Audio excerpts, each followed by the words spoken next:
A mãe proíbe a filha de entrar no quarto do pai. Um dia a mãe sai em viagem de trabalho. Clara, uma menina de 8 anos, morava com a mãe, Teresa, em uma casinha com telhado de telhas vermelhas, localizada no fim da Rua dos Álamos, onde, todas as manhãs, podia-se ouvir ao longe o som dos sinos da igreja. Desde que o pai morreu, a vida de Clara mudou completamente. Henrique, o pai da menina, era um policial comunitário muito respeitado, um homem que sempre sorria, mesmo voltando do trabalho com a camisa coberta de poeira. 2 anos antes, numa noite de outono, enquanto Clara ardia em febre e chorava baixinho nos braços de Teresa, Henrique recebeu uma ligação urgente da delegacia. Mas ele não foi trabalhar naquele dia. Em vez disso, trocou de plantão com um colega de confiança para poder levar Clara ao médico. No caminho de volta, sofreu um acidente e nunca mais acordou. Não houve velório. Não teve foto, nem caixão, nem sequer uma flor colocada sobre o corpo. Apenas uma nota breve que Teresa entregou à escola: de meu marido faleceu em um acidente de trânsito. Por motivos pessoais, pedimos que não haja visitas.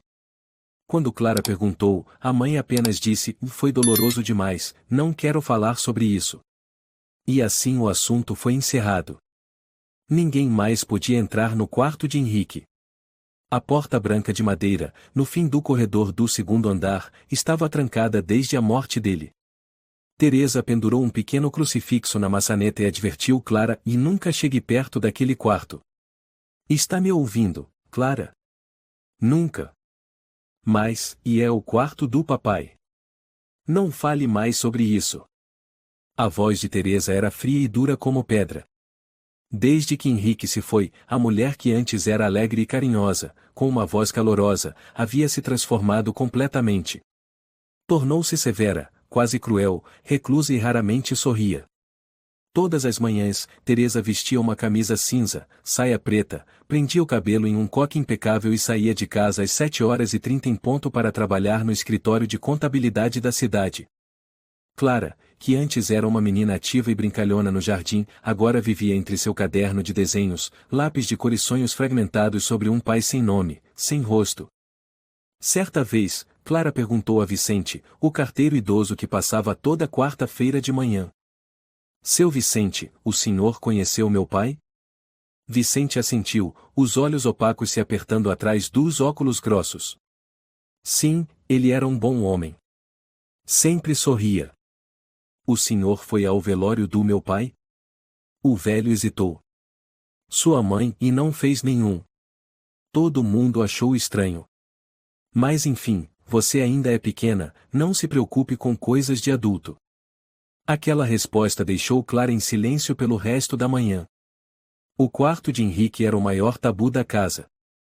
Teresa proibia absolutamente qualquer pessoa de se aproximar, até mesmo a faxineira. Costumava dizer: é um lugar cheio de memórias. E memórias devem permanecer em paz. Clara tentou espiar uma vez por uma fresta da porta. Mas não viu nada além de uma escuridão densa e um cheiro estranho, uma mistura de desinfetante com mofo. Sua mãe já entrou naquele quarto alguma vez? Perguntou Maria, melhor amiga de Clara na escola, num dia qualquer. Não. Mas ela costuma ficar parada na frente da porta por muito tempo. Como se estivesse ouvindo alguma coisa lá dentro. Que medo! Parece aqueles filmes de terror de sábado à noite. Não é fantasma. Mas, e tem alguma coisa errada? A resposta de Clara fez Maria estremecer. Numa manhã de novembro, enquanto o vidro da janela ainda estava embaçado pela neblina, Clara tomava café da manhã com Teresa. Sonhei com o papai. Disse Clara. Teresa levantou os olhos, parando o que fazia. Ele me disse para não ficar triste. Disse que ainda está aqui. A colher nas mãos de Teresa caiu no chão. Nunca mais diga esse tipo de coisa, entendeu? Mas eu sinto saudade do papai. Você precisa aprender a esquecer. Esquecer, Clara. O mundo não é gentil com quem é fraco. Sempre que Clara se aproximava do quarto trancado, o ar parecia mais pesado. O chão rangia, as paredes estavam geladas. À noite, deitada encolhida sob o cobertor grosso, ela ouvia ruídos muito suaves, cliques, algo sendo arrastado no chão, e às vezes, respiração. Na primeira vez que ouviu, Clara prendeu a respiração. Ficou imóvel por quase 10 minutos, os olhos arregalados, o coração batendo tão forte que parecia que ia explodir. Mas ao abrir a porta do próprio quarto e olhar pelo corredor, tudo permanecia em silêncio. O quarto proibido seguia fechado. Numa noite, quando foi ao banheiro perto da meia-noite, Clara viu uma luz tênue escapando pela fresta do quarto trancado. Um fio de luz, fino como um cabelo, refletia no piso de madeira. Clara ficou tão assustada que não conseguia se mexer. Ficou ali, parada, sem piscar, até que a luz se apagou. Ao voltar para a cama, tremia inteira, se enfiando sob as cobertas até cobrir a cabeça. Numa tarde de domingo, Teresa cozinhava na cozinha, enquanto Clara desenhava na sala. Ela estava desenhando uma casa com 3 pessoas, pai, mãe e ela, quando Teresa anunciou: "Preciso sair um pouco. Fique em casa. Se precisar de alguma coisa, chame a dona Carmen da casa ao lado." Clara assentiu. Pela janela do segundo andar, viu a mãe atravessar o quintal com uma bolsa de pano preta relativamente grande. Depois, ela deu a volta pelos fundos, onde havia uma entrada lateral que levava ao quarto proibido. Clara prendeu a respiração. Abriu cuidadosamente a porta do próprio quarto e espiou silenciosamente. Do canto do corredor, viu Teresa destrancar a porta, entrar no quarto e fechá-la atrás de si. 2 horas depois, Teresa saiu, com as mãos vazias. Parecia exausta, a blusa com uma mancha úmida no ombro. Quando foi tomar banho, Clara desceu escondida e vasculhou o lixo da cozinha. Lá dentro, encontrou um par de luvas de borracha brancas rasgadas e um frasco pequeno com um líquido espesso que cheirava a antisséptico. "Tem alguém, e ainda lá dentro?" Clara sussurrou para si mesma. Naquela noite, Clara perguntou: "Mãe, o quarto do papai, e você entrou lá?" Teresa parou de comer. "Não. Mas eu vi uma luz, e ouvi barulhos." Teresa respondeu friamente: "E não fale mais sobre aquele quarto." "Mas eu..." "Chega. Você não está obedecendo sua mãe?" Clara baixou a cabeça. "Desculpa." Teresa observou por um instante, depois se levantou para tirar os pratos da mesa. Todos os dias, Clara seguia vivendo em silêncio e confusão. Começou a desenhar usando apenas preto o quarto trancado, um olhar borrado por trás da cortina, uma silhueta alta com mãos magras e compridas. Ela levou os desenhos para a escola. A professora Dona Lúcia franziu a testa ao ver as imagens escuras. "Você está se sentindo triste, Clara?" Clara assentiu. "Aconteceu alguma coisa em casa?" "Não. A mamãe disse que não posso falar." Uma semana depois, Teresa recebeu uma carta da escola, convidando-a para uma reunião. Ela foi, vestida impecavelmente como sempre, e sentou-se diante da professora Lúcia na sala dos professores. "Estou preocupada com a Clara. Ultimamente ela tem desenhado imagens muito sombrias e se assusta com facilidade. Minha filha só é sensível. Parece que, e ela está sob pressão. Será que em casa está?" "Não está acontecendo nada." Teresa interrompeu, com a voz firme. "Desculpe, não era a minha intenção." "Tudo bem. Mas espero que a escola não se intrometa em assuntos particulares." Naquela tarde, Clara estava sentada sozinha no pequeno parque perto de casa.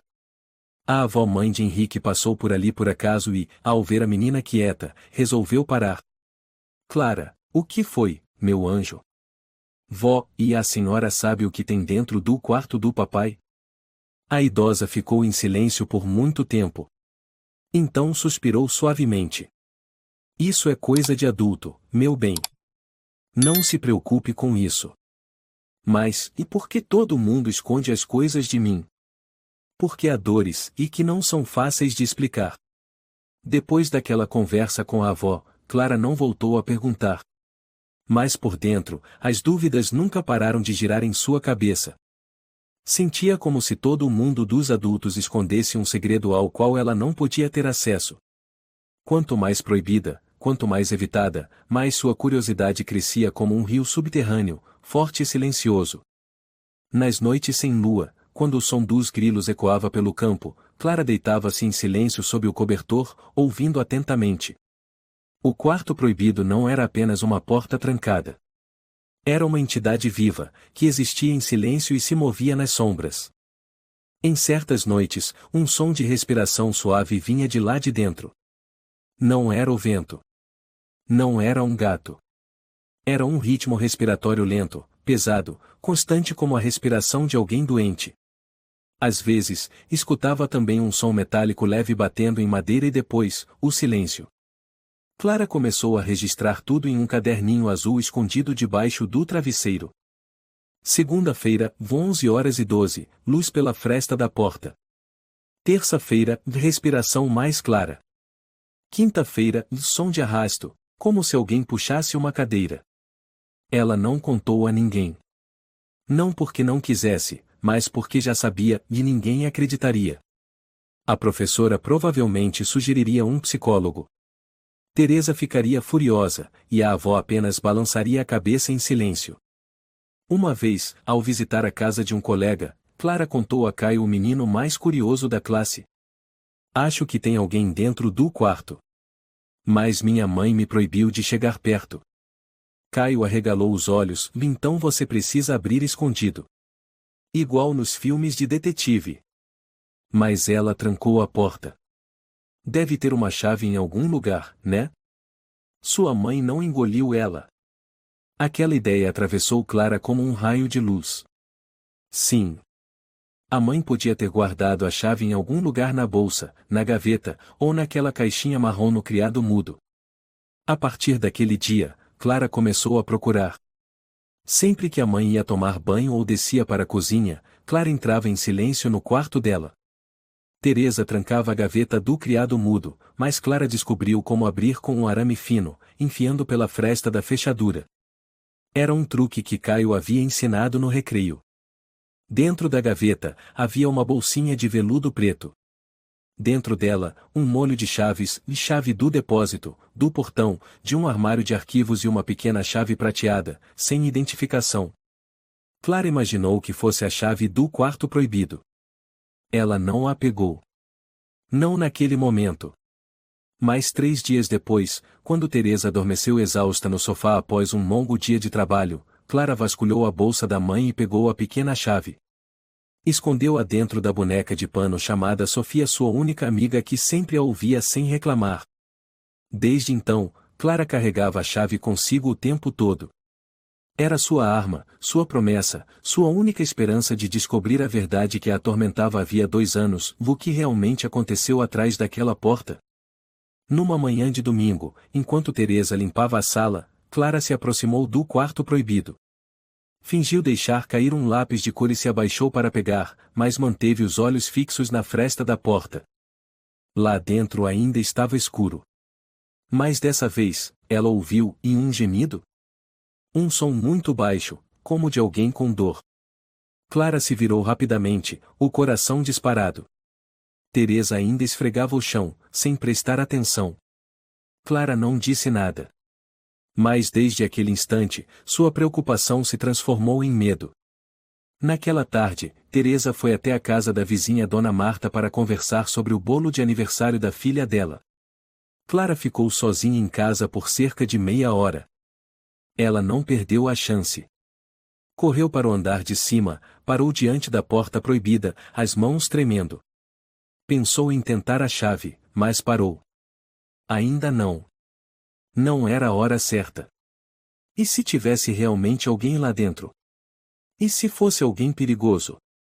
Mas quem manteria alguém trancado dentro de casa por 2 anos? A pergunta se repetia sem parar, sem resposta. Naquela noite, Clara sonhou que estava diante da porta. Ao abri-la, uma fumaça branca saiu, como neblina. Lá dentro, havia uma cama. Sobre ela, um homem sem rosto, sem cabelo, sem braços ou pernas, apenas um corpo coberto por um lençol. Clara, uma voz sussurrou. Ela acordou assustada, o suor frio escorrendo pela nuca. O relógio marcava 3 da manhã. Ela decidiu, precisava saber a verdade. Fosse qual fosse. Numa tarde, depois da aula, Clara não foi direto para casa. Parou na farmácia do seu Simão para comprar curativos. Enquanto ele atendia outras pessoas, Clara ouviu duas mulheres conversando perto da prateleira. Dizem que a Teresa mantém alguém trancado dentro de casa. Aquele quarto fechado há 2 anos. Sério? Quem vive desse jeito? Foi a dona Carmen que contou. Viu a Teresa levando coisas pra lá e depois queimando lixo com cheiro de desinfetante. Estranho demais. Clara se afastou rapidamente, o coração disparado. Ela não sabia que os adultos também estavam começando a comentar. Naquela noite, durante o jantar, Clara levantou os olhos e perguntou: Mãe, por que a senhora nunca me levou ao templo ou à igreja para rezar pelo papai? Por que seu pai não precisa dessas coisas? O papai está mesmo morto, mãe? Teresa largou os achis, encarando a menina. Os olhos dela estavam fundos e turvos como a superfície de um lago no inverno. Nunca mais faça essa pergunta, Clara. Está ouvindo? A senhora está escondendo alguma coisa de mim, não está? O tapa veio de surpresa. Clara não chorou. Levantou-se, subiu em silêncio para o quarto. No coração dela, uma rachadura se abriu. Depois daquele dia, Clara praticamente não falou com a mãe por 3 dias. Ia à escola, comia, e depois se trancava no quarto. Não desenhava mais. Só ficava encarando a porta proibida pela janela de seu quarto. Numa noite de sábado, enquanto Teresa saiu para jantar com uma amiga antiga, Dona Rosa, Clara ficou com Dona Carmen, a vizinha idosa. Carmen tricotava, e Clara lia um livro. Você parece tão triste, Clara. Sinto falta do meu pai. Carmen suspirou. Você ainda é pequena, mas há algo que precisa entender. Teresa é uma boa pessoa. Mas a dor deixou ela cega. Por que a senhora diz isso? Há coisas que os adultos não sabem como enfrentar. Então escolhem fugir. A senhora acha que minha mãe está escondendo alguém? Carmen ficou em silêncio. Depois de um tempo, respondeu apenas: se estiver, é porque acredita que é o melhor para você. Na manhã seguinte, Teresa disse: preciso viajar a trabalho para São Paulo por 2 dias. Você vai ficar na casa da Dona Carmen. Clara sentiu, mas por dentro sentia uma chama acender. Aquela era a oportunidade. Naquela noite, Clara abriu seu caderninho e escreveu: amanhã, vou descobrir a verdade. A chave estava silenciosa dentro da boneca de pano Sofia. Ela a colocou ao seu lado e a segurou com força. O quarto proibido continuava ali frio, silencioso, à espera. Na segunda-feira de manhã, ao entrar na sala de aula, Clara parecia igual a todos os dias, camisa branca abotoada até o pescoço, saia xadrez marrom avermelhada e os tênis gastos. Mas havia algo diferente. Você está bem? Perguntou Maria, observando Clara colocar a mochila sobre a mesa. Estou, sim. Mas o olhar de Clara não estava nada bem. Ela fitava o vazio, olhos turvos e ausentes. Os dedos brincavam com o zíper da mochila como se estivessem tentando se segurar numa realidade que escapava. Na aula de artes, a professora Lúcia pediu que a turma desenhasse com o tema "O Minha Família". As crianças se empolgaram, pais sorrindo no jardim, irmãos brincando sob a laranjeira, alguns até desenharam cachorros. Só Clara ficou em silêncio, escolhendo as cores preta, cinza e vermelho escuro. No centro da folha, apenas um cômodo com a porta fechada. Na porta, o desenho de uma chave. Embaixo, uma criança de rosto indefinido, sentada e chorando. Lúcia se aproximou, se inclinou e perguntou com voz suave: o que é isso, Clara? É a minha casa. E as pessoas da casa? Não sei. Eles não falam. Lúcia pousou a mão sobre o ombro de Clara, sem tirar os olhos daqueles traços manchados. Já fazia quase um mês que vinha percebendo a mudança na menina. Mas agora as mudanças estavam mais visíveis, comia pouco, ficava calada num canto, e olhava para a janela como se ouvisse alguém chamá-la. Na saída, Clara andava devagar pela calçada de pedra. O vento de outono bagunçava seus cabelos, as folhas secas giravam a seus pés. Ela não foi direto para casa. Deu a volta pela Rua da Fonte, onde havia um lago e bancos de madeira antigos. Ali, sentou-se, tirou um papel da mochila. Nele, um poema que ela mesma havia escrito. Aquele quarto não tem dia. Só a noite em silêncio deitada. Mamãe diz não pergunte. Mas meu coração grita calado. Ela dobrou o papel e o guardou no estojo. Naquela noite, Teresa chegou tarde. O rosto abatido, olheiras profundas, os lábios rachados. Clara jantava sozinha, a sopa já fria. Você já comeu? Perguntou Teresa. Já, sim. Tem prova de matemática amanhã, não tem? Tem. Teresa serviu um copo de água, ficou encostada na pia. As duas permaneceram em silêncio. Até que, de repente, Clara perguntou. Mãe, e a senhora já mentiu para mim? Teresa congelou, como se tivesse levado um tapa. Por que se a senhora estivesse dizendo a verdade e então por que eu escuto gente naquele quarto? Teresa pousou o copo sobre a mesa. Você está começando a imaginar coisas, Clara. Não estou imaginando. Eu ouço. Chega. A voz dela endureceu. Você está passando dos limites. E a senhora? Já passou de quantos limites? Clara não se lembrava de como gritou aquilo. Só se lembrava dos olhos da mãe se arregalando de choque, depois se fechando frios como uma porta de ferro. Mas nada foi dito naquela noite. Na manhã seguinte, Clara não foi para a escola. Teresa ligou avisando que a filha estava com um leve mal-estar. Mas a verdade é que Clara não queria sair da cama. Ficou encolhida sob as cobertas, sem comer, sem falar. Os olhos abertos, mas não viam. Só enxergava preto a cor daquela porta, a cor do pavor sem nome. À tarde, Lúcia apareceu na casa. Teresa abriu a porta com relutância, o olhar cheio de desconfiança. O que a senhora quer? Perguntou, sem sair da soleira. Estou preocupada com a Clara. Ela faltou hoje. A menina está doente. Só isso. Lúcia olhou por cima do ombro de Teresa e viu Clara sentada na escada, com os olhos fundos e os cabelos despenteados. A professora se inclinou e acenou, está tudo bem, Clara. Clara assentiu, depois baixou a cabeça. Tem algo que está assustando essa menina. Disse Lúcia, num tom baixo. Não sei o que é, mas tem algo errado. Teresa hesitou por um segundo. Então fechou a porta com força. Eu sei cuidar da minha filha. Lúcia foi embora com o coração pesado. No dia seguinte, Clara voltou à escola. Não falou muito, mas seus olhos estavam diferentes. Não era mais um silêncio vago. Era o silêncio de quem já decidiu. Durante o recreio, Maria perguntou. Você ainda está desenhando aquelas coisas assustadoras? Não. Parei de desenhar. Por quê? Porque eu quero ver com meus próprios olhos. Não quero mais imaginar. Naquela noite, Clara não dormiu. Ficou deitada, fingindo estar com os olhos fechados até ouvir o som da porta do quarto da mãe se fechar. Então se levantou, abriu o armário com cuidado e pegou a chave de dentro da boneca de pano Sofia. Suas mãos tremiam, mas o olhar era firme.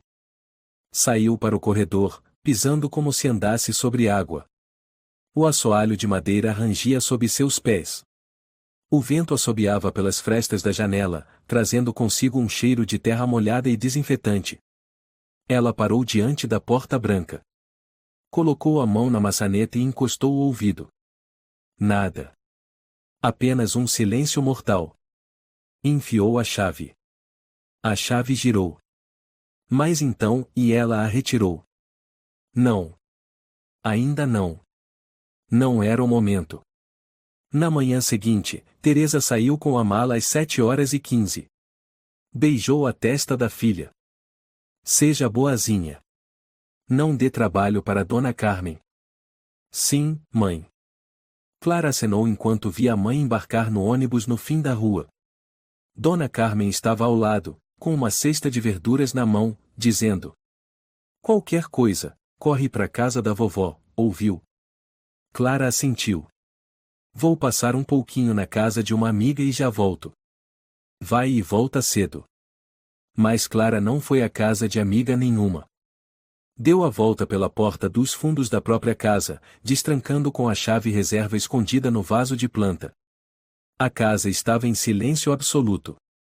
Ela subiu as escadas até o segundo andar. O coração batia com força. As mãos apertavam a chave com firmeza. Parou diante da porta proibida, respirou fundo. E então, girou a chave. A fechadura fez um oclíqueo suave, como o estalo de um osso se partindo.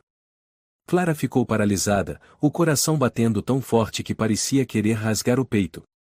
Sua mão permanecia sobre a fechadura, trêmula a ponto de perder a sensibilidade nos dedos. O ar do corredor parecia pesado como chumbo. A casa inteira parecia prender a respiração com ela. Empurrou a porta com cuidado e entrou devagar. Uma lufada de ar frio escapou do quarto, carregando um cheiro espesso de desinfetante, mofo e algo metálico parecido com sangue seco. Clara franziu o rosto, tentando conter a tosse. Seus olhos demoraram alguns segundos para se adaptar à escuridão. O quarto já não era como ela lembrava, não havia mais quadros, nem estante de livros, nem um lençol com estampa de estrelas. Tudo havia sido retirado. Restava apenas uma cama hospitalar no centro do cômodo. Na cabeceira, uma estrutura metálica, ao lado, um soro pendurado, e cabos conectados a uma pequena máquina no chão que emitia bips lentos. Sobre a cama, havia um homem. Clara congelou. O homem tinha cabelos longos e desgrenhados, misturados a uma barba espessa que cobria quase todo o rosto. Os olhos fechados, as bochechas fundas, a pele pálida. As mãos finas e ossudas repousavam ao lado do corpo, tremendo levemente com a respiração difícil. Não, e não pode ser, murmurou Clara. Ela deu um passo para trás. Depois outro. O pé tropeçou num tapete, derrubando uma garrafinha sobre uma mesinha próxima. Creche. O som soou como uma explosão no silêncio sepulcral. O homem se sobressaltou. As pálpebras começaram a se abrir lentamente, como se doesse. Os olhos vermelhos e secos encararam Clara fixamente. Ela prendeu a respiração. Você, e a voz dele era rouca, fraca como um sussurro. Você, e é a Clara? Clara desatou a chorar. Não. Quem é você? Esse é, e o quarto do meu pai. O que está fazendo aqui? Ela se virou e correu, os pés batendo forte no assoalho. O coração parecia ter despencado do peito, a cabeça girava. Ela só conseguia ouvir o próprio choro, misturado ao som longínquo do bip do aparelho no quarto proibido.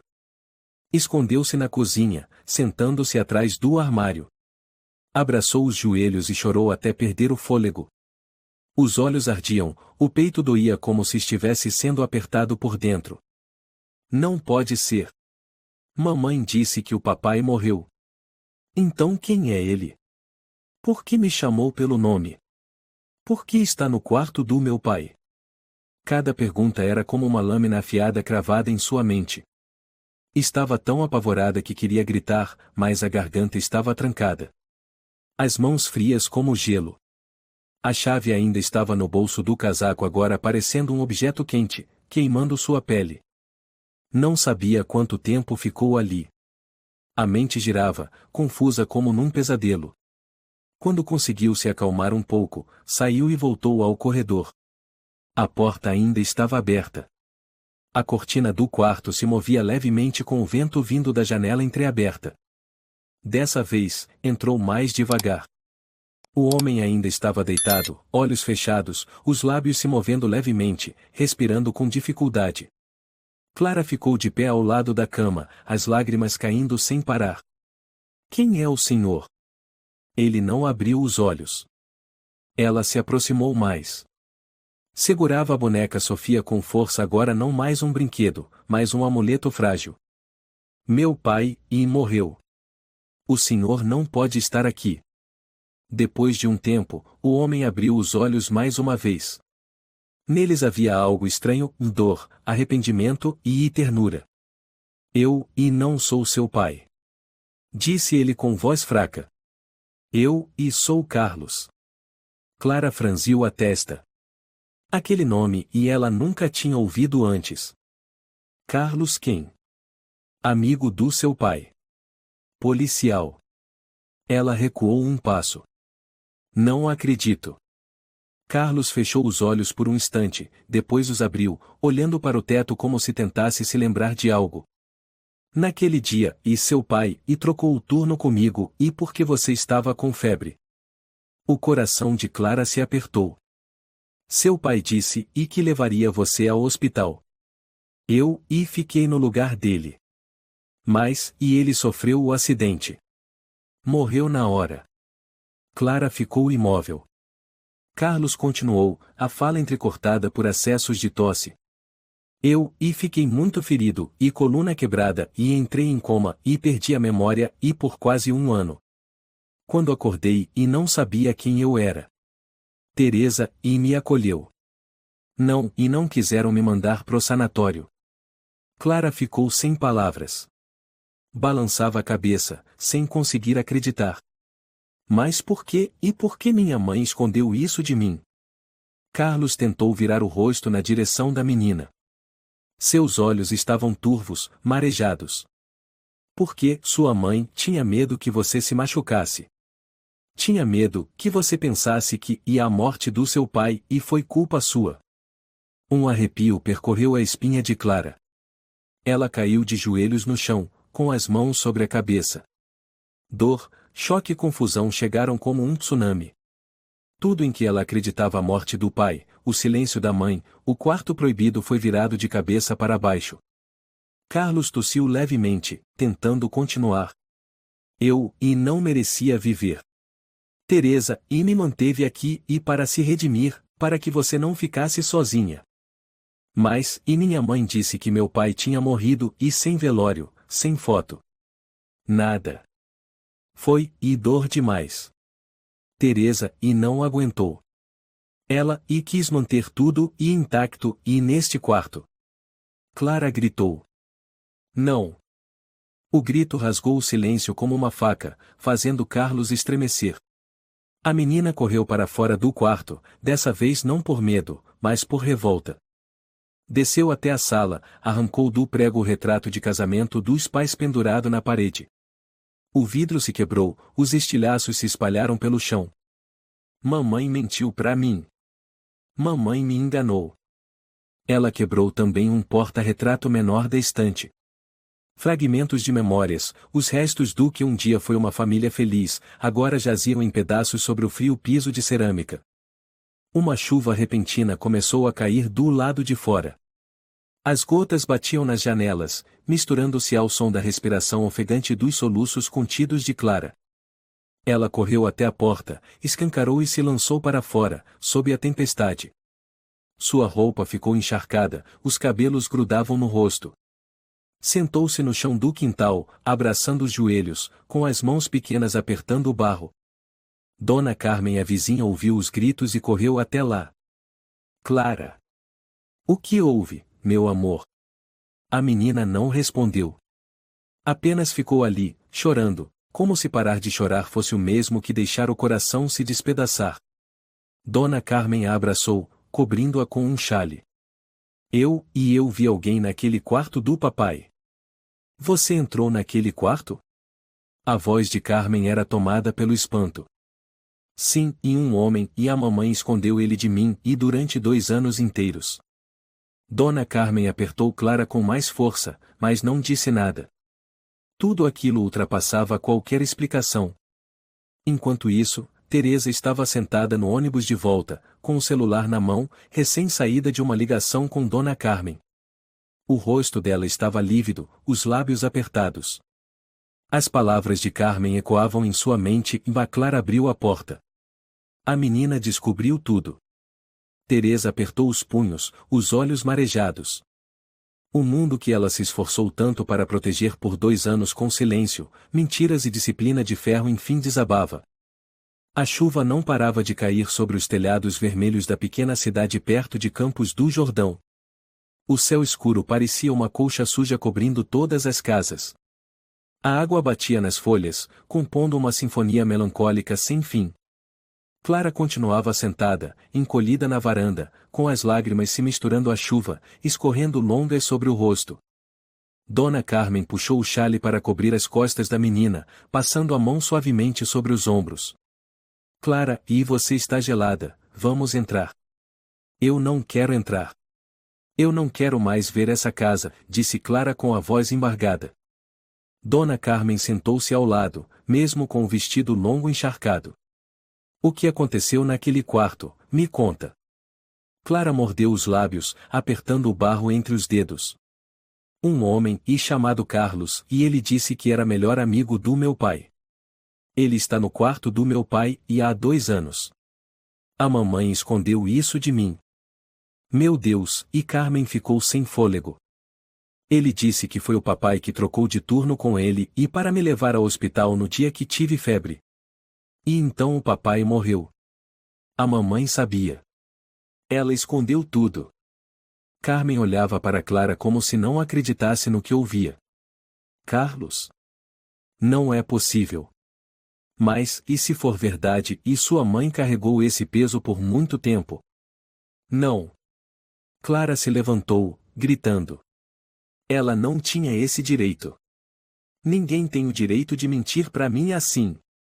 O grito dela ecoou pelo quintal, fazendo Carmen se encolher. A menina correu de volta para dentro da casa, deixando a vizinha estarrecida para trás. Clara entrou na sala correndo, os olhos vermelhos. A foto do casamento ainda estava caída no chão, com cacos de vidro misturados ao porta-retrato de madeira. Ela se aproximou, abaixou-se e pegou a imagem molhada pela chuva. Papai, e ela sussurrou, com a voz rouca. Você não merecia desaparecer assim.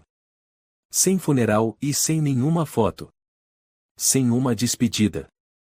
Ela ergueu a foto até o rosto, depois gritou. Este é o quarto do papai. Não é para outra pessoa. Não é para mais ninguém. A pequena mão ergueu-se e lançou a foto contra a parede. Creche. Mais uma vez, o som do vidro quebrado selava a destruição completa do que um dia foi chamado de família. Depois de um tempo, Clara se jogou no sofá, ofegante. Seu coração doía a cada batida, não no corpo mas na alma, como se estivesse sendo rasgada ao meio. Ficou ali por muito tempo, como uma pequena estátua sendo corroída pela tempestade. No ônibus de volta a Campos do Jordão, Teresa não conseguia se acalmar. O celular estava mudo em suas mãos desde o fim da ligação com Carmen. Cada palavra que ouvirá pesava como pedras no peito. A menina já sabe. A menina entrou no quarto. A menina viu o Carlos. Ela fechou os olhos com força, encostando a testa no vidro da janela. Imagens de Clara, ainda criança, com 3 anos, sorridente. Depois, com 7 anos, com o rosto triste após a morte de Henrique. Tudo surgia diante dela como um filme. Cada decisão, cada vez que recusou contar a verdade, cada ou é melhor você não saber, meu amor ou agora se estilhaçava como espelho trincado. Naquela tarde, Clara não comeu nada. Trancou-se no quarto, debaixo das cobertas. A boneca Sofia estava ao lado, mas dessa vez ela não a abraçava como de costume. Sua mão segurava um papel amassado que Carlos havia deixado sobre o criado mudo, um papel velho, com letras tortas escritas a lápis. Não sou seu pai, mas todos os dias escutei seu riso, escutei seu choro, e rezei para que você crescesse forte. Ela amassou o papel com raiva e o atirou no canto do quarto. O céu escurecia. Clara saiu do quarto, caminhou silenciosamente pelo corredor e parou diante do quarto proibido. A porta ainda estava entreaberta. Lá dentro, não havia luz, apenas o som contínuo da máquina de respiração, cada bip soando como um relógio fazendo contagem regressiva. Ela empurrou a porta e entrou. Carlos ainda estava deitado, os olhos fechados. Clara se sentou na cadeira de madeira no canto do quarto, abraçando os joelhos. Depois de um tempo, ela perguntou: "Por que o senhor não me contou desde o começo?" Carlos não abriu os olhos, apenas balançou a cabeça levemente. "Não podia. Teresa, e tinha medo que você se machucasse." "Eu também. Eu não preciso que me protejam. Eu preciso da verdade." A voz dela era seca, sem tremores. Carlos suspirou, com dor. "É verdade. Você merece saber." Depois de um longo silêncio, Clara se levantou. "Eu não sei mais em quem acreditar. Minha mãe mentiu. O senhor está aqui como um fantasma. Eu odeio tudo isso." Carlos assentiu com dificuldade. "Eu entendo. Você tem o direito de odiar. Eu não quero ver mais ninguém." Ela se virou e saiu. A porta se fechou atrás dela com um rangido cansado. Às 8 da noite, Teresa chegou em casa. Ainda chovia. A luz da varanda piscava por causa da infiltração. Ela abriu a porta com sua chave, entrando na sala fria e silenciosa. "Clara." Chamou, suavemente.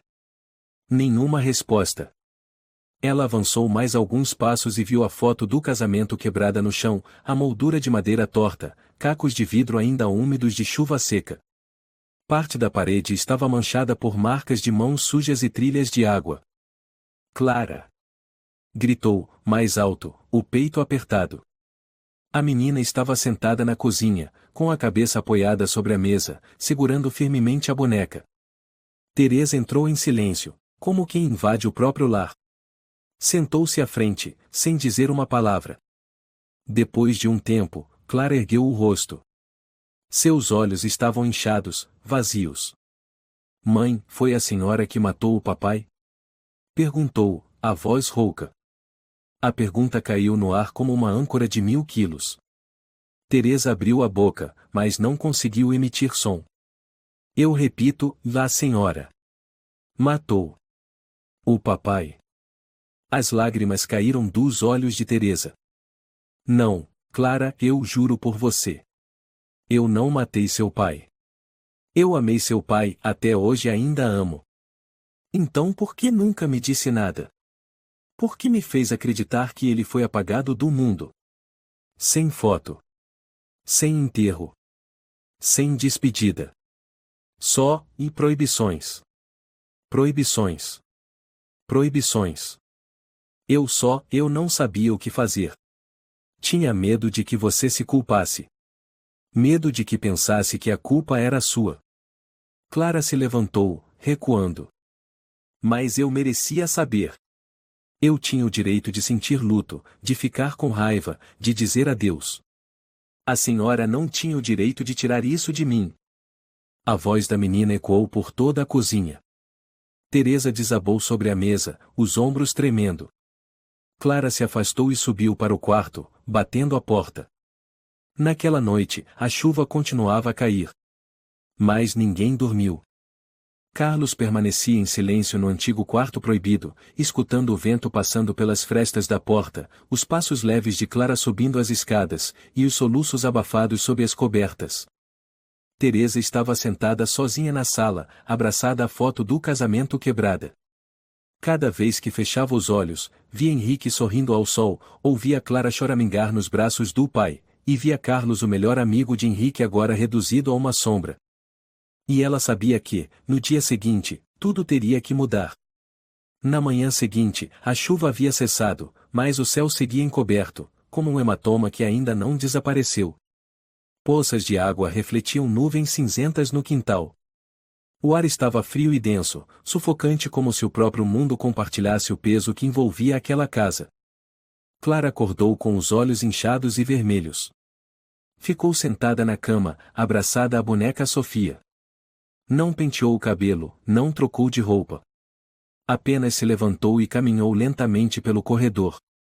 Parou diante daquela porta, o portal de todo o caos da sua vida. Bateu levemente. Nenhuma resposta. Abriu a porta. Carlos ainda estava lá. A luz do dia atravessava as frestas da cortina e iluminava seu rosto, revelando cada ruga, cada cicatriz na testa e nas maçãs do rosto.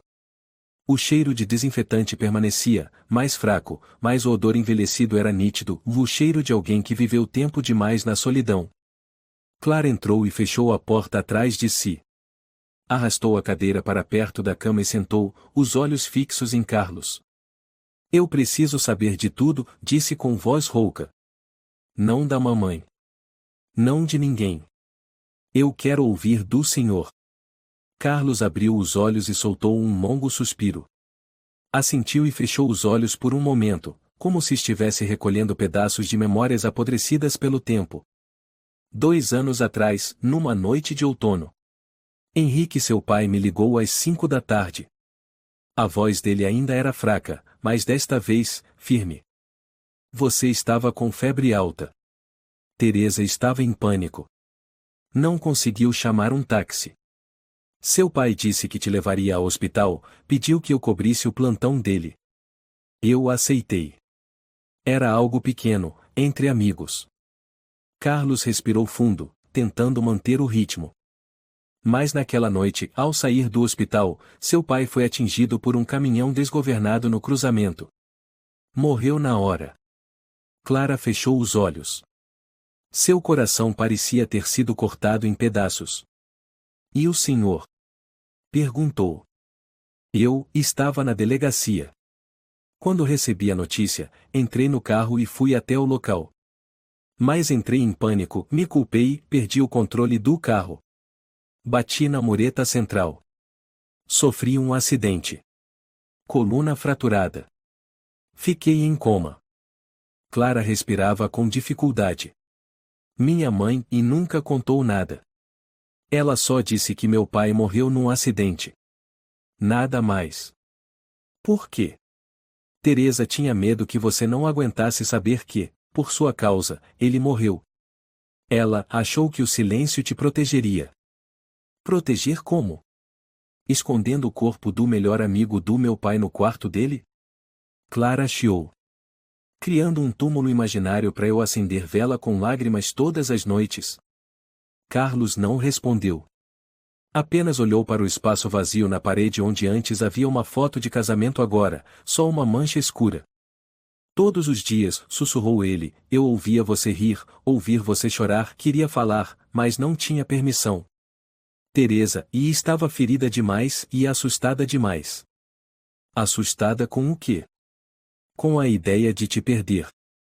Você era tudo o que ela tinha. As lágrimas escorreram dos olhos de Clara, mas não eram soluços como antes. Era um rio silencioso, denso e amargo. E o senhor? Ela perguntou. Ficou aqui por quê? Para se redimir. Porque não tinha para onde ir. Ou porque minha mãe não conseguia deixar meu pai ir embora. Carlos fechou os olhos. Por todos esses motivos. O tic-tac do relógio da sala ecoava no quarto, tic-tac, tic-tac, como para lembrar que o tempo seguia, mesmo quando, no coração das pessoas, ele havia parado 2 anos atrás. Clara se levantou. Eu preciso ficar sozinha. Carlos não disse nada, apenas assentiu. Ela saiu, fechando a porta. Mas desta vez, não trancou. Descendo para a cozinha, Clara encontrou Teresa sentada à mesa, com as mãos envoltas numa xícara de chá já fria. A mulher ergueu os olhos e viu que os olhos da filha já não eram de uma criança. A senhora me escondeu coisas demais. Teresa suspirou. Achei que você não precisava saber. Mas eu precisava. Há muito tempo. Teresa assentiu, a voz mais baixa. Eu estava errada. Aquele homem, o Carlos, disse a verdade. Eu nunca tive coragem de negar. Clara sentou-se em frente. Então por que deixou ele viver aqui como um fantasma? Por que não o levou para um hospital? Quando ele acordou, os médicos disseram que a memória dele estava comprometida. Sugeriram levá-lo a um centro de reabilitação. Mas eu não consegui. Não pude abandonar Carlos. Ele era o último pedaço do seu pai que me restava. Teresa engasgou com as próprias palavras. Eu o mantive aqui não só por ele, mas por mim. Eu não conseguia suportar perder Henrique completamente. Clara apertou os punhos. E eu? A senhora pensou em mim? Claro que sim, Clara, eu sempre pensei em você. Foi por pensar em você que escondi tudo. Eu tinha medo que você passasse a vida inteira se culpando. Mas no lugar disso, eu vivi com outra culpa, vá de ter sido enganada. Essa frase foi como uma lâmina rasgando o peito de Teresa. Ela abaixou a cabeça, e as lágrimas escorreram silenciosamente pelas mãos. Naquela tarde, Clara subiu novamente para o quarto. Vasculhou a gaveta e pegou seu antigo caderno de desenhos. As imagens eram todas escuras, o quarto sombrio, o homem sem rosto, as sombras com presas afiadas e agora, ao olhar para elas, tudo parecia presságios. Levou o caderno até a sala e o colocou sobre a mesa, diante de Teresa. Isso é o que a senhora não viu quando olhava para mim. A senhora via que eu ia para a escola, comia, dormia. Mas não via, e isso aqui. Teresa abriu uma a uma as páginas. Seu olhar foi se apagando, depois ficando úmido. Cada traço parecia uma ferida que ela nunca soube que existia. Desculpa, Teresa sussurrou. Eu pensei que, se eu fosse forte o suficiente, conseguiria carregar o peso por nós duas. Mas no fim, deixei você carregá-lo sozinha. À noite, Clara foi até o jardim. O tempo estava frio. Os vasos com flores silvestres na varanda ainda estavam molhados de chuva. Ela sentou-se nos degraus da entrada, olhando para a rua de pedras lisas e brilhantes. Maria, passando de bicicleta, viu Clara e freou. Ei, você faltou esses dias, eu fiquei preocupada. Clara sorriu de leve. Tive um resfriado e emocional. Maria inclinou a cabeça. Você tá bem? Não. Mas, vou ficar. Maria não disse mais nada. Apenas assentiu com a cabeça e pedalou para longe. O som dos pneus sobre a pedra se misturava ao alívio silencioso no peito de Clara. Às 9 da noite, Clara voltou ao quarto. Carlos estava acordado, olhando para o teto. Eu trouxe isso pro senhor. Ela disse, entregando o caderno de desenhos antigos. Carlos olhou, as mãos magras tremendo ao virar cada página. Isto é a sua alma. E as sombras que o senhor deixou, disse Clara. Mas se o senhor ainda vai continuar aqui, precisa ser luz. Não um fantasma. Carlos a encarou. Os lábios se mexeram num sorriso leve, quase invisível. Vou tentar. Clara assentiu. Pela primeira vez em 2 anos, ela saiu daquele quarto sem carregar o medo. No dia seguinte, o sol apareceu, mas ninguém naquela casa percebeu. Os primeiros raios atravessavam as nuvens grossas que cobriram os últimos dias de chuva.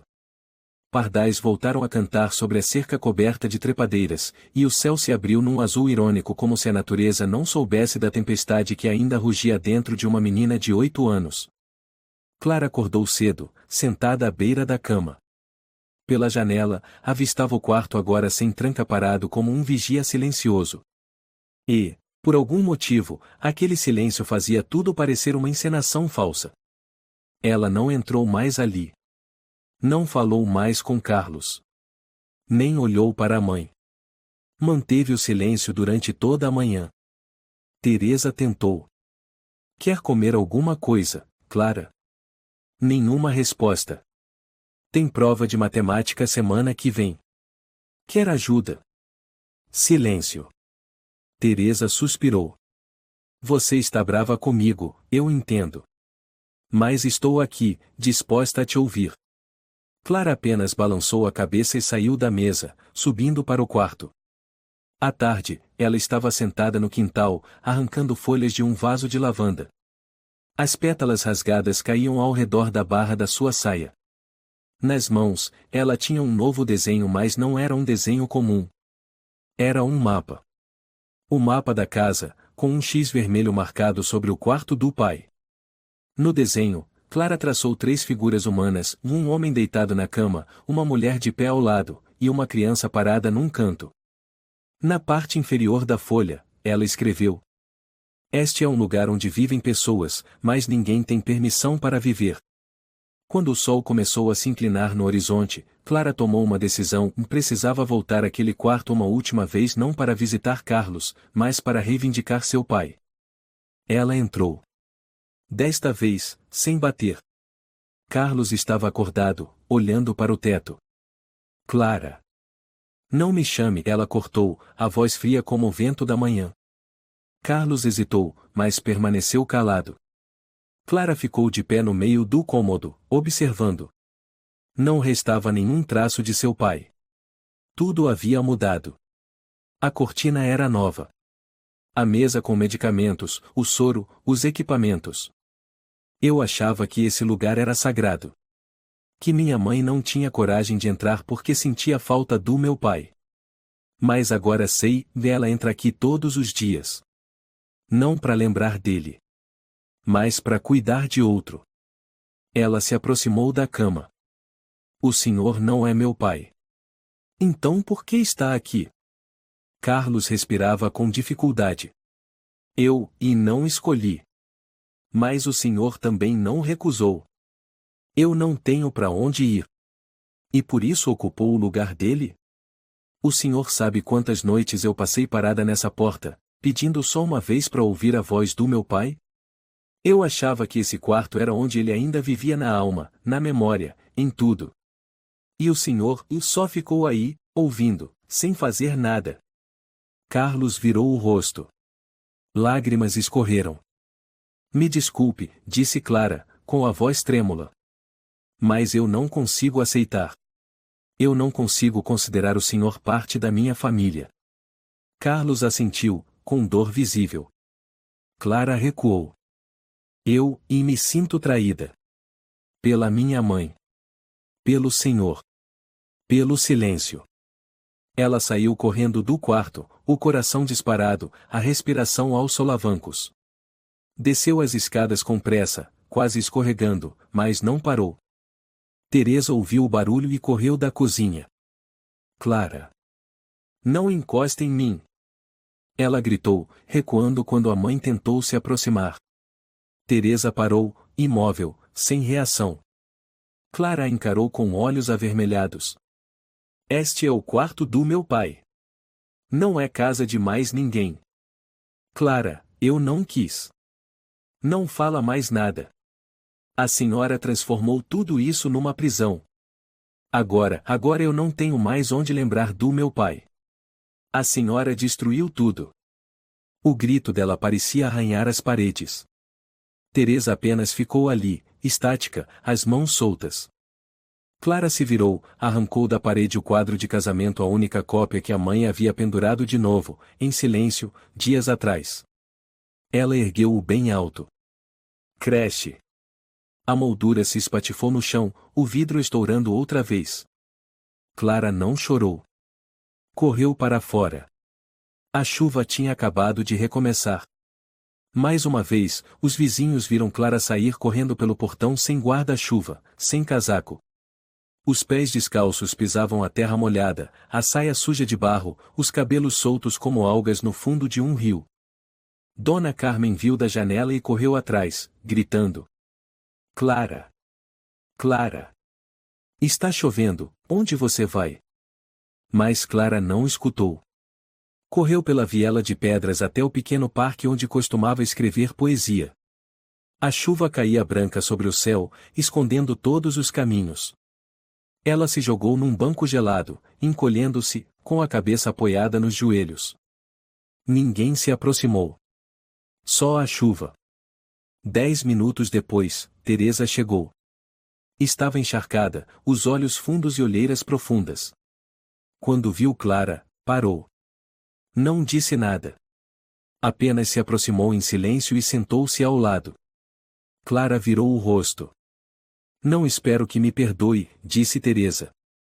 Só queria que soubesse que nunca deixei de amar seu pai. E nunca deixei de amar você. Clara soltou um soluço leve. Então por que a senhora me fez sentir como se eu fosse só uma sobra? Teresa virou-se para ela, segurou sua mão e estava gelada como gelo. Porque eu tive medo. Eu fui mais fraca do que você imaginava. Quando Henrique morreu, senti que eu também morri. E quando Carlos acordou e eu não soube o que fazer, além de me agarrar ao que restou daquela noite. Clara apertou a mão da mãe e depois soltou. Estou cansada, sussurrou. Cansada de tentar adivinhar o que a senhora sente. Cansada de me forçar a aguentar. Eu sou só uma criança, mãe. Pela primeira vez em 2 anos, Teresa chorou sem conseguir se conter. As duas ficaram ali, em silêncio, sob a chuva, como duas silhuetas perdidas num mundo sem palavras. Quando voltaram para casa, já era noite. A chuva não tinha parado. Clara trocou de roupa, subiu para o quarto e ficou deitada em silêncio. Teresa foi para a cozinha, começou a preparar o jantar mesmo sabendo que talvez ninguém tivesse apetite. Carlos estava deitado no quarto, olhos fixos no teto, os dedos deslizando levemente pela borda do cobertor. Ele ouvia a chuva. E os soluços abafados vindo de algum lugar. Naquela noite, Clara teve um sonho. No sonho, ela estava de pé dentro do quarto, mas agora ele estava vazio. Sem cama, sem aparelhos. Apenas uma foto do pai, flutuando no ar. Ela tentou se aproximar, mas quanto mais caminhava, mais a imagem recuava. Papai, chamou. Mas não houve resposta. Só o som do vento e da chuva, como se fossem o próprio suspiro dela. Clara acordou no meio da noite. Sentou-se na cama, abraçou o travesseiro e olhou fixamente pela janela. A luz da lua projetava um brilho pálido sobre a parede branca. O quarto estava silencioso. Tão silencioso que ela podia ouvir o próprio coração batendo devagar, cansado. Ela saiu da cama, caminhou até o corredor, parou diante do antigo quarto proibido. Tocou a maçaneta. Não abriu. Não entrou. Apenas ficou ali. Depois de um tempo, voltou ao quarto, fechou a porta. Naquela noite, enquanto Clara voltava ao quarto, a porta da casa se abriu mais uma vez. Teresa entrou, com o rosto molhado de chuva, o casaco encharcado colado aos ombros. A casa estava em silêncio, havia apenas o tic-tac do relógio e o frio que ainda pairava no ar por causa da umidade. Ela não foi procurar a filha imediatamente. Foi até a cozinha, pegou uma toalha, enxugou o cabelo e sentou-se na cadeira, as mãos apertadas como se preparasse para um julgamento onde ela sabia que era ré. Clara saiu do corredor do andar de cima, em silêncio. Sem raiva. Sem palavras. Só quando ela se aproximou foi que Teresa se levantou, caminhando lentamente em sua direção. Você está com frio? Perguntou, a voz baixa como o vento. Não. Quer que eu te abrace? Clara olhou para a mãe por alguns segundos. Então, sem dizer nada, entrou em seus braços. Pela primeira vez em 2 anos, Teresa pôde abraçar a filha sem sentir o gelo entre elas. Clara a apertou forte, como se soltasse, ambas se despedaçariam. Me desculpa, Teresa sussurrou no cabelo da menina. Não quero que a senhora peça desculpas. Quero que me conte tudo. Teresa assentiu. Tá bom. Vou contar. Tudo. Cada detalhe. As duas sentaram-se na sala, sob uma luz suave. Do lado de fora, a chuva ainda caía em gotas leves. Clara sentou-se em uma poltrona, abraçada a uma almofada, os olhos fixos. Teresa começou, devagar. Aquele dia, e era 21 de outubro. Você estava com febre alta. Quase 40 graus. Seu pai ligou para todos os serviços possíveis, mas nenhum carro conseguiu chegar a tempo. A estrada estava congestionada por causa de um acidente ao sul. Seu pai ligou para o Carlos, o melhor amigo dele, colega de trabalho pedindo para trocar o turno e poder levar você ao hospital. Me lembro que você estava inconsciente nos meus braços, respirando fraco. Henrique te carregou nos ombros até o pronto-socorro. Depois que você foi estabilizada, ele dirigiu de volta. Mas o carro nunca chegou. Ele morreu no local do acidente. Um caminhão derrapou e atingiu o acostamento. Me chamaram para reconhecer o corpo. Achei que fosse morrer também. Algumas horas depois, o Carlos também sofreu um acidente. Ele bateu contra uma mureta. Fraturou a coluna, entrou em coma. Quando acordou, não sabia mais quem era. O hospital sugeriu transferi-lo para um centro de reabilitação, mas disseram que ele talvez nunca voltasse a andar, nem reconhecesse ninguém. Clara ficou em silêncio. O rosto sem expressão definida, mas os olhos, vermelhos. Eu não tive coragem. Ele era a última parte viva da vida do seu pai. A pessoa que tinha rido com ele, conversado com ele nos plantões. Eu pensei, e se eu cuidasse dele, eu não perderia completamente o Henrique. Eu escondi isso de você. Porque você ainda era pequena. E porque eu tinha medo que, se soubesse que seu pai morreu porque trocou o plantão por causa da sua febre, você vivesse com essa culpa para sempre. Você merecia viver. Não carregar a culpa criada pelas decisões dos adultos. Clara disse em voz baixa, mas a senhora me deixou viver num mundo sem verdade. Teresa assentiu. Esse foi o meu erro. Eu sei disso. Um silêncio longo. Apenas o som da chuva e do relógio. Carlos sabia do papai? Clara perguntou. No começo, não. Quando ele começou a lembrar de alguns fragmentos soltos da memória, aí sim eu contei a verdade. Ele quis ir embora imediatamente, sair daqui, mas eu não deixei. Por quê? Porque eu não queria que você visse ele desaparecer mais uma vez. Tive medo que você sofresse. Medo que perdesse mais uma pessoa. Clara ficou em silêncio. Olhou para a mãe por um longo tempo. Então disse, bem baixinho. Eu já perdi meu pai. Ninguém pode substituí-lo. Mas também não quero que ninguém seja transformado em substituto. Naquela noite, pela primeira vez em 2 anos, Clara entrou no quarto do pai sem sentir que estava envolta por sombras. Teresa foi ao lado dela, sem trancar a porta, sem medo. Carlos levantou os olhos. Estremeceu um pouco ao ver mãe e filha entrando juntas. Desculpa, ele disse, a voz fraca. Eu não devia. Clara o interrompeu, eu quero conversar. Carlos assentiu. Clara se aproximou, sentou-se na cadeira. Eu não tenho mais medo do senhor. Mas preciso que o senhor entenda que esse quarto não é seu. Esse é o lugar onde a filha do Henrique chorou por 2 anos. Onde ela acreditava que o pai voltaria.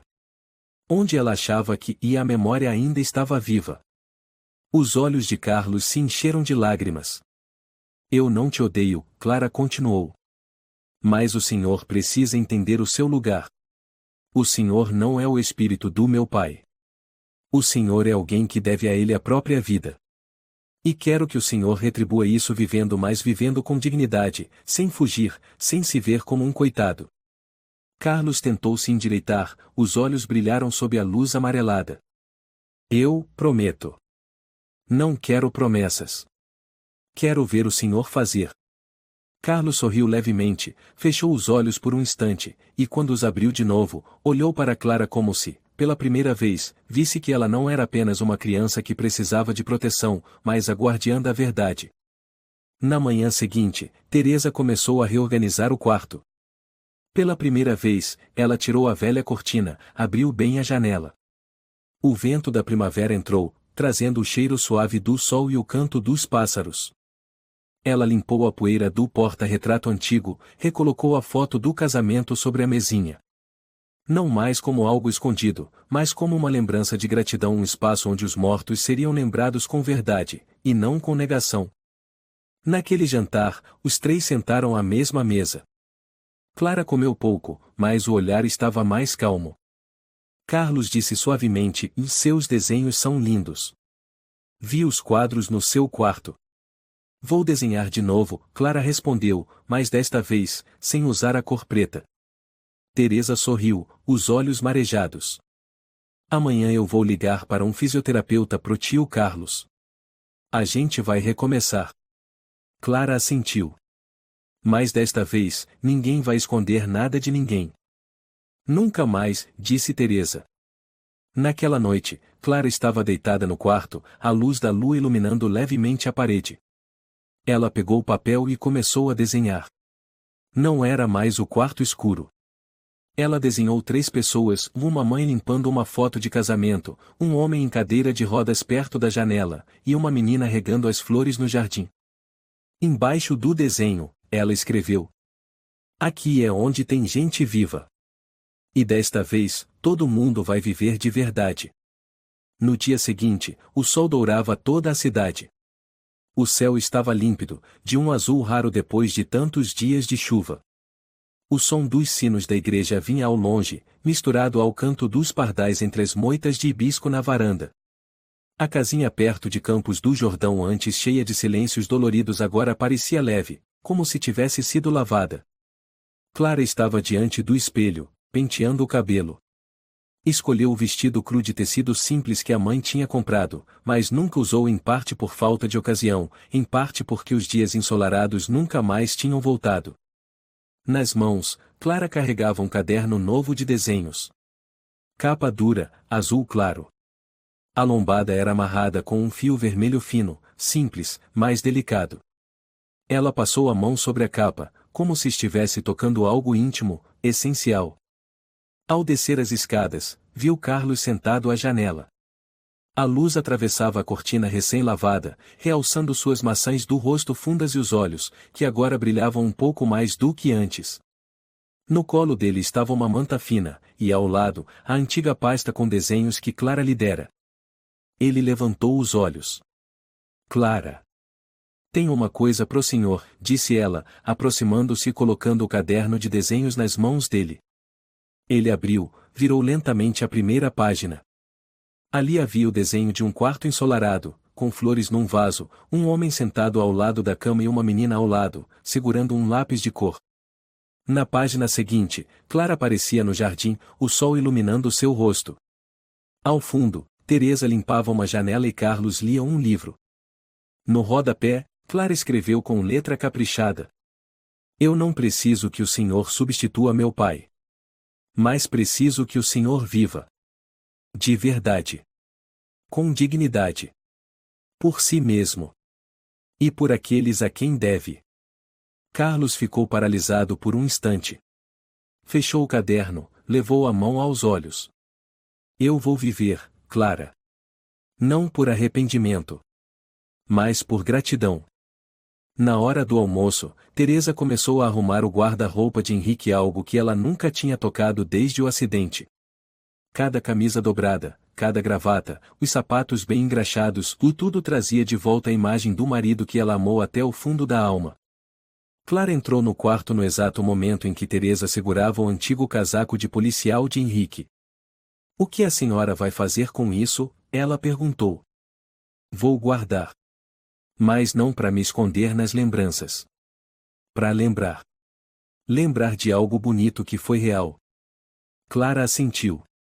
Aproximou-se e ajudou a mãe a reorganizar tudo. As duas sentaram-se no meio das lembranças, mas desta vez, ninguém chorou. Naquela tarde, Teresa levou Carlos até o jardim. A cadeira de rodas foi posicionada ao lado dos pés de lavanda que começavam a brotar flores lilazes. Carlos respirou fundo, fechou os olhos, o rosto se abrindo sob o sol. Fazia tempo que eu não via a luz de verdade, ele disse. O senhor disse que tinha medo da luz, Clara lembrou, agachada no chão, cuidando de um vaso de margaridas. Porque eu achava que não merecia. Mas agora eu entendi que a luz não exige merecimento. Só coragem para recebê-la. Teresa riu. Está começando a filosofar, hein, Carlos? É que com vocês duas, sou obrigado a ser um pouco mais inteligente, ele respondeu, com um leve brilho nos olhos. Os três riram juntos. Uma semana depois, o fisioterapeuta chamado Juliano chegou à casa. Era jovem, animado, com um sorriso aberto e cabelos levemente cacheados. Rapidamente fez amizade com Carlos e começou as primeiras sessões de articulações, coluna e, o mais importante, a memória. "Sabe de uma coisa?" disse Juliano durante um dos treinos. "A memória é como um músculo. Se a gente não exercita, ela enfraquece. Mas se a gente insiste, ela pode ficar forte de novo." Carlos balançou a cabeça, pensativo. "Eu achava que não tinha mais nada para lembrar. Mas, no fim, há um mundo inteiro esperando por mim." Naquele dia, Clara convidou Maria para ir até sua casa. As duas ficaram no ateliê, onde Clara tinha colocado de volta seus desenhos nas paredes agora coloridos, de amarelo, azul, rosa, roxo, laranja. As cores da vida. "Meu Deus, que lindo!" Maria arregalou os olhos. "Você sabia?" Clara sorriu de leve. "Antes eu só desenhava com preto. Agora não preciso mais." "Por que você saiu daquele quarto assombrado?" "Não. Porque eu entendi que, por trás da escuridão, na verdade, havia uma pessoa. Não um fantasma." Maria não entendeu tudo, mas assentiu. "Se você está feliz, tá valendo." Numa manhã de fim de semana, Clara chamou a mãe e Carlos para o jardim. Ela levou consigo uma moldura antiga foto de casamento dos pais, agora restaurada, com um vidro novo. Escolheu um canto ensolarado perto da oliveira e disse: "Vamos colocar a foto do pai aqui. Não no quarto doente. Não escondida no armário. Mas num lugar com luz, com plantas, e com gente que lembra dele." Teresa assentiu. "Você tem razão." Carlos apoiou as mãos na lateral da cadeira de rodas, tentando se inclinar para ver melhor. Ele, com certeza, ficaria feliz ao ver que a filha dele é tão corajosa. Clara sorriu, o olhar indo além do céu. "O pai não vai só ficar feliz. Ele vai ter orgulho." Naquela noite, Clara sonhou que caminhava por um jardim. Havia sol, flores, e um som de música ao fundo. No fim do caminho, um homem estava de costas. Mesmo sem ver o rosto, ela sabia que era o pai. Ele se virou e sorriu. Não disse nada. Clara não correu até ele. Apenas ficou ali, acenando. E ele acenou de volta. De manhã cedo, ao acordar, Clara se sentiu estranhamente leve. Não por causa do sonho, mas porque sabia que já estava pronta para seguir em frente. Ela se vestiu e desceu para ajudar a mãe com o café da manhã. Teresa estava fazendo panquecas, com o cabelo preso num coque alto, os lábios naturalmente rosados, pela primeira vez em muito tempo. "Você quer geleia de mirtilo ou de laranja?" ela perguntou. "Quero as duas", Clara respondeu, sorrindo. Carlos entrou com a cadeira de rodas, o cabelo já cortado, a roupa limpa. Respirou fundo. "Será que alguém me convida pro café da manhã?" "Sim", responderam Clara e Teresa ao mesmo tempo. Depois do café, Clara escancarou a porta do quarto que tinha ficado trancado por 2 anos. O primeiro raio de sol entrou direto, espalhando-se pelo chão, alcançando a cama, iluminando a foto de casamento colocada sobre a mesa. Carlos estava sentado à janela, os olhos semicerrados por causa da claridade. Mas ele não desviou o olhar. Teresa ficou ao lado dele, pousando levemente a mão em seu ombro. Clara entrou no meio do quarto, se virou e estendeu a mão. "Vamos. Vamos pro jardim. Nós 3." Carlos estendeu a mão. Clara segurou. Teresa contornou e começou a empurrar a cadeira. Os 3 caminharam pelo corredor. Ninguém disse nada. Só havia a luz, o som dos passos e algo muito puro se abrindo diante deles. A porta dos fundos ficou totalmente aberta. O jardim estava cheio de sol. A grama macia sob os pés. Os vasos de flores que Clara cuidava agora estavam todos floridos. Eles seguiram até o centro do jardim. Carlos levantou os olhos, a luz batendo em seu rosto como se visse o mundo real pela primeira vez. Clara olhou para a mãe, depois para Carlos. Eu não tenho mais medo daquele quarto, ela disse. Porque agora ele não é mais o quarto de ninguém. É o quarto da verdade. Teresa apertou de leve a mão da filha. Carlos sorriu e assentiu com a cabeça. No céu, as nuvens começaram a se dissipar. A luz invadiu pela janela que esteve trancada por 2 anos. E, desta vez, ninguém tentou impedi-la. A história mostra a força da verdade e do perdão na cura das feridas. A mentira, mesmo quando nasce do amor, ainda pode causar dores profundas. Só quando as pessoas têm coragem de encarar a dor, aceitar o passado e perdoar umas às outras, elas conseguem seguir em frente de verdade. O amor não é esconder, é compartilhar e caminhar junto. Uma família não precisa ser perfeita para ser feliz, basta que escolham viver com verdade, e uns pelos outros. Se você gostou desta história, convidamos você a dar um like e se inscrever em nosso canal. Seu apoio nos motiva a continuar trazendo histórias comoventes quase todos os dias. Estamos muito agradecidos pelo seu apoio. Até breve.